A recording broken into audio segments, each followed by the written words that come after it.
My journalism professors told me if you have both sides of an issue writing to complain about your story, you probably got it right. Leave your complaints below. And while you're at it, a like and subscribe will be appreciated. Now to our story. Today we're taking a look at the case of Sae Joon Park. Now you may have heard of him. He's a 55-year-old U.S. Army veteran, Purple Heart recipient, green card holder, who's self-deported to South Korea this month after orders from ICE. Now the headline writes itself, decorated vet removed from the country he fought for. But what caught my attention wasn't just the story, it's how the story is being told. Let's start with a story that was published by KTLA 5 News. Their article opens with a sympathetic portrayal of Park, an immigrant at 7 years old, a combat veteran wounded in action, and a father.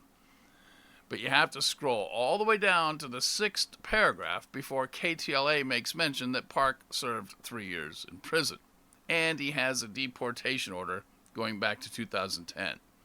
Now, even in a story favorable to the subject, this case Park, journalism standards call for critical facts to appear early in the story. That should come in the lead of the story or no later than the 2nd paragraph. Anything else, and I'll say this plainly, isn't journalism, it's advocacy. The reader deserves to know up front that this man's deportation order wasn't sudden. It wasn't arbitrary. It was a result of criminal convictions, prison time, and exhausted appeals process spanning more than a decade.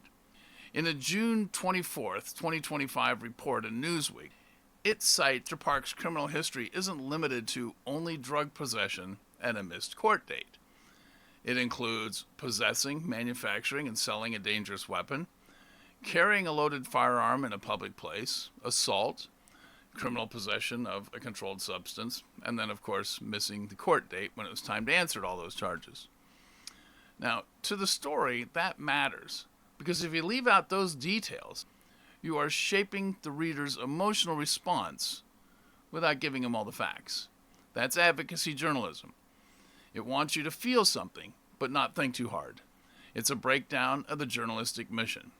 Journalism, legitimate journalism, isn't about tugging at your heartstrings or pushing you towards an opinion. It's about presenting the truth as completely and fairly as humanly possible so that you can decide. When media outlets only tell you half the story, they're not giving you a chance to make up your own mind. This is Russ with News and Notes. Stay sharp, stay informed, and if you've made it this far, please subscribe. It really does help.